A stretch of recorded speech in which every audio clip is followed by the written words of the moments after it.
Just look at this beauty. When seen with camera lenses, Hudson Yards appears to be more virtual than genuine, but you get the vibe when you embrace it with your own eyes. It's different. The enormous Hudson Yards project embodies everything that defines New York. It's large, it's aggressive, and it's intensely ambitious. Plus, we literally can't resist talking about it, so just hop aboard. Hello everybody, welcome back to the channel. If you're meeting us for the first time, then make sure to subscribe and click that bell icon right next to it, and always stay updated with all the new videos from us. Or you can wait to do that till the end of the video, until we've maybe, actually earned it, Anyways, let's get started. This is the biggest and priciest private real estate development in US history, costing $25 billion. Hudson Yards is on track to overtake Midtown as Manhattan's most expensive neighborhood. Each of the multi-billion-dollar structures wraps around a sizable park and spans 10th and 11th Avenues, as well as 30th to 34th Streets. And the completion date for this property, which was created by related companies in the Oxford Properties Group, is 2024. On March 15, 2019, the project's first phase, totaling 11.9 million square feet along the Eastern Yard, was presented. Next, 6.2 million square feet of the West Side are the subject of construction projects. A public school is being built on Phase 2, along with more office, living, and shopping space. The Eastern Yard, which transformed Manhattan's West Side, is now home to massive office buildings, pricey residences, posh restaurants, and a luxury mall. The engineering accomplishment that it took to create the Hudson Yards site itself is maybe even more spectacular than the project idea. One of the most cutting-edge public spaces is the High Line.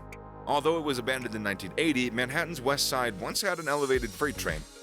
A distinctive public park that runs from the meatpacking district of Chelsea and upwards towards Hell's Kitchen has been created there more recently. The park has revitalized and raised the value of these districts, spurring a number of construction projects along its path. Probably most notably Hudson Yards. The last section wraps around the location and serves as a vital link between the new neighborhood and the rest of the city. The need for space on the crowded Manhattan Island prompted the planning team to take into account a location now being occupied by a work rail yard.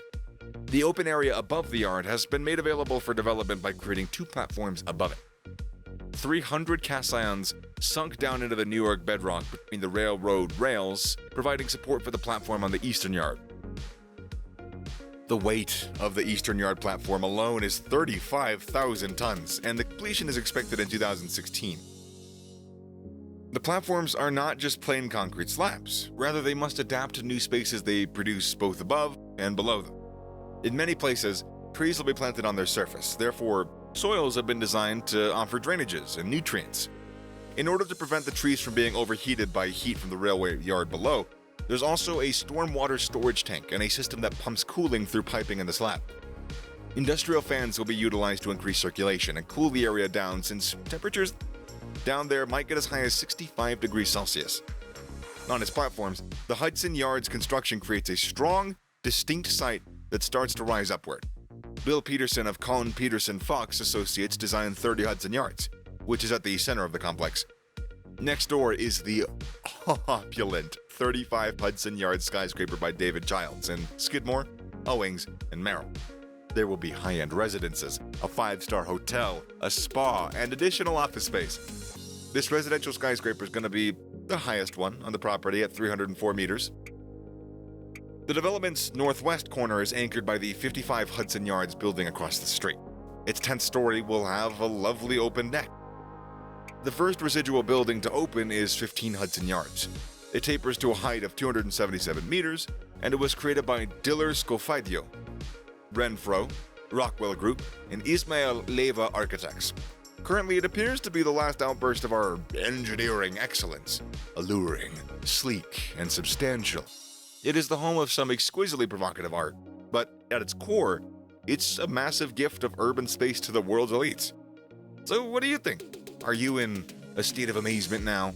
We would love to know what you think about the Hudson Yards. Feel free to comment down below. And with that, our video comes to an end. So don't forget to click that like button if you happen to enjoy the video, and don't forget to share and subscribe too, if you feel like it. We'll see you in the next one.